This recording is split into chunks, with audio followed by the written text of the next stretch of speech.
오늘부터 우리 새벽을 여는 하루 한 장 욥기서 말씀을 시작합니다. 욥기서는 성경 가운데에서도 아주 특별한 자리를 차지하고 있는 그런 책이다라고 말할 수 있습니다. 왜냐하면 다른 성경의 책들을 보시면 주로 사건이나 역사 또 인물들의 행적들 이런 것들을 중심으로 진행되는 것과 달리 욥기는 고난의 의미를 아주 깊게 사유하는 그러한 책의 내용을 담고 있기 때문입니다. 예를 들면 왜 의로운 자에게 고난이 오는가? 또 하나님을 믿는데 왜 삶이 무너질 수 있는가? 이런 등등의 여러 질문들이 이 욥기서 아래에 깔려 있기 때문에 그렇습니다. 그러나 욥기는 단순히 왜라는 질문에 명확히 답을 주고 있는 그런 책은 또 아닙니다. 그보다는 고난 속에서도 우리가 하나님을 어떻게 믿고 또 믿음을 끝까지 붙들 수 있을 것인가, 또 그렇게 붙들 수 있도록 이끌어가는 지혜의 책이다라고 그렇게 이야기할 수 있습니다. 그래서 성경을 구분할 때도 시편이나 잠언 전도서와 같이 이 욥기를 지혜 문서로 구분하는 겁니다. 성경은 욥의 시대에 대해서 명확하게 말하고 있지는 않습니다. 하지만 여러 가지 단서들을 종합해서 대부분의 학자들이 예상하기를 이 욥은 족장 시대의 사람, 즉 아브라함이나 이삭, 야곱과 같은 그런 인물들과 동시대의 사람일 것으로 그렇게 보곤 합니다. 그 이유는 여러 가지가 있지만 말씀 속에서 욥이 제사를 드릴 때에 직접 제사장이 아닌 욥이 직접 제사를 드린다든지 또 재산이 주로 가축로 이루어져 있다라는 점에서 이 창세기에 등장하는 족장 시대의 그러한 인물들 또 그러한 시대에 유사한 어떤 경제 구조들을 갖추고 있다는 점, 또 그리고 그가 나이가 꽤 비교적 장수했다라는 그런 부분들을 생각해 볼 때에 그 시대의 사람일 것이다라고 예측하고 그렇게 이유로 보는 것입니다. 그래서 이런 측면들을 고려해 보면 욥은 이스라엘의 역사나 율법, 성전 또 여러 제도들 이런 것들과 또 무관하게 하나님을 경외했던 그러한 신실한 신앙인으로 그렇게 볼 수 있습니다. 이처럼 그가 매우 오래전 인물이기는 하지만 그 책이 이 욥기서가 언제 기록되었는가에 대한 기록 시기에 대해서도 분명한 언급이 조금 어려운 부분들이 있습니다. 그러나 욥기서가 시대적 배경을 보면 욥은 우스 땅이라는 곳에 살았다라고 말씀하고 있는데 이 우스 땅은 이스라엘의 바깥 외곽 지역에 있는 어느 한 그런 지역으로 그렇게 볼 수 있습니다. 그래서 욥은 그런 면에서 이스라엘 사람이 아닐 가능성이 있습니다. 이 말은 하나님이 이스라엘만의 하나님이 아니라 온 인류의 하나님이라는 점을 보여주는 그런 점이기도 합니다. 또 욥기서가 가지고 있는 문학적 특징들이 있습니다. 구조적으로도 매우 독특한 부분들이 있는데 1장과 2장 그리고 마지막 42장을 보시면 여기에는 어떤 서사 형태의 이야기 형식으로 글들이 기록되어 있습니다.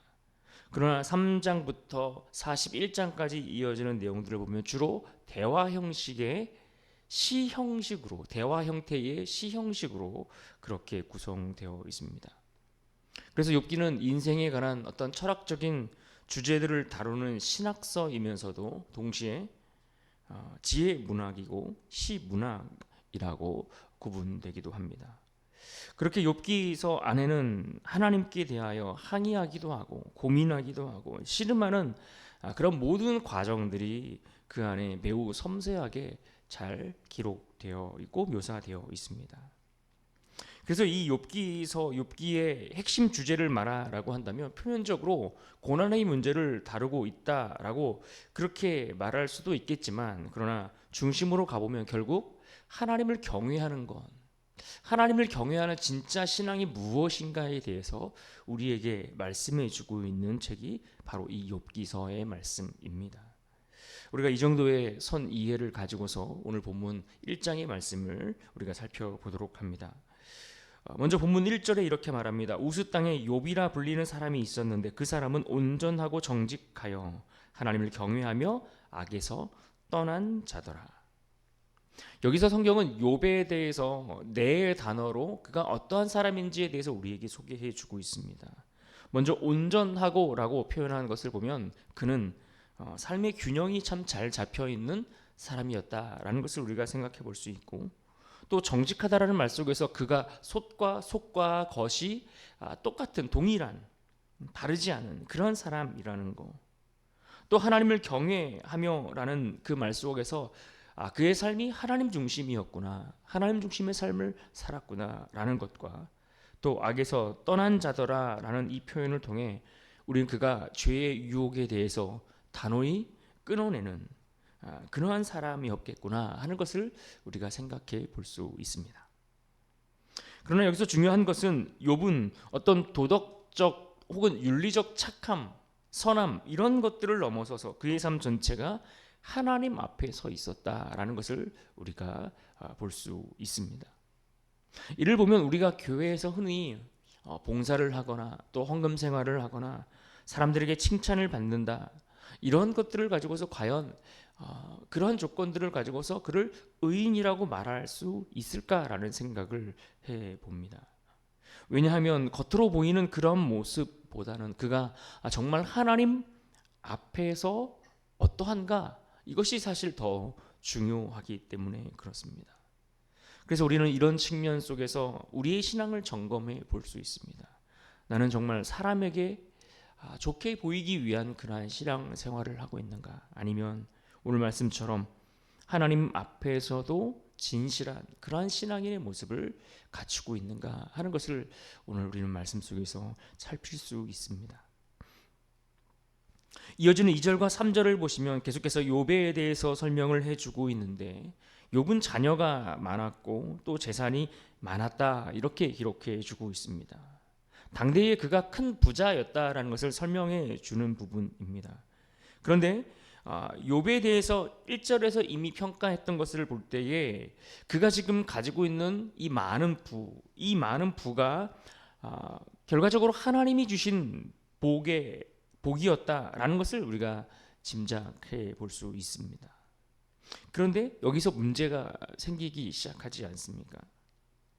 그래서 우리는 많은 이들이 이런 생각하는 것을 우리가 볼 수 있습니다. 잘 되면 하나님이 함께 하시는 것이고, 뭔가 문제가 생기고 일이 잘 꼬이기 시작하면 하나님이 나를 버리셨거나 혹은 벌하신 것이다 라고 여기는 그런 생각들 말입니다.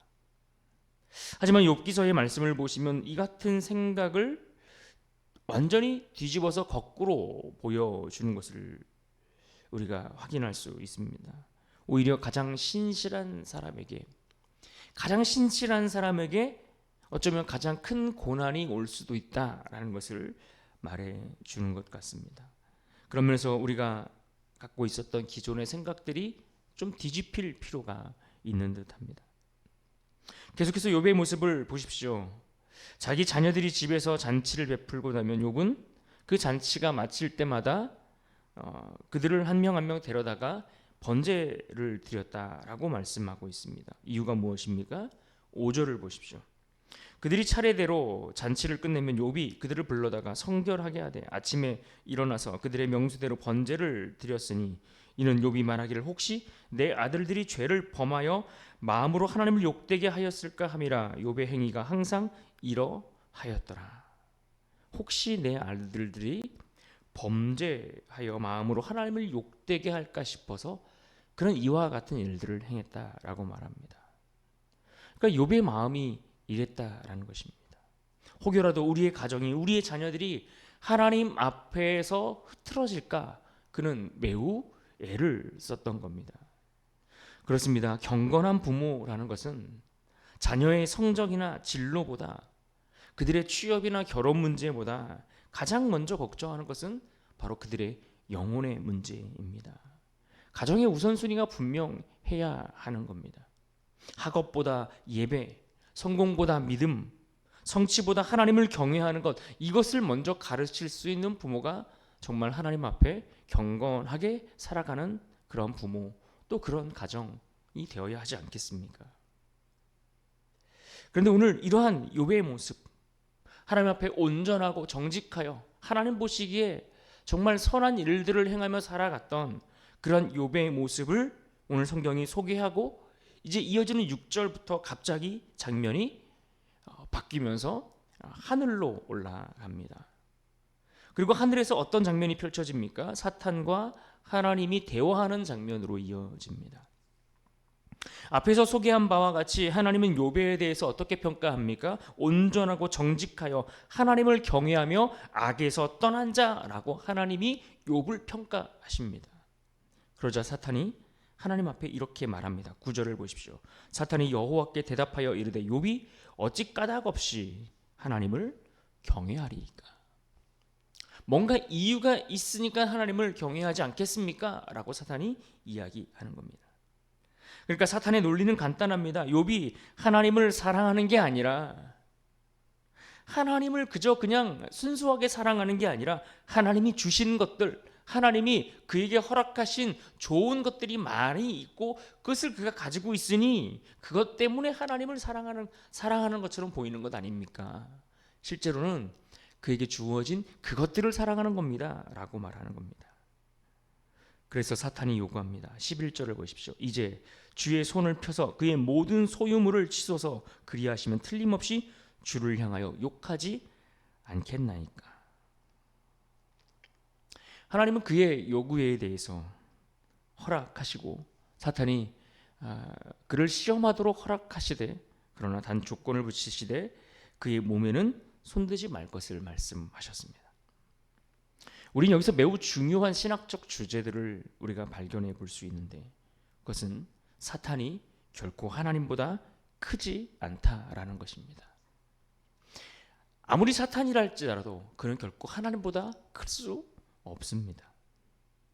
또 우리가 무엇을 발견합니까? 고난은 하나님이 모르게 우리에게 오지 않는다라는 것을 알 수 있습니다.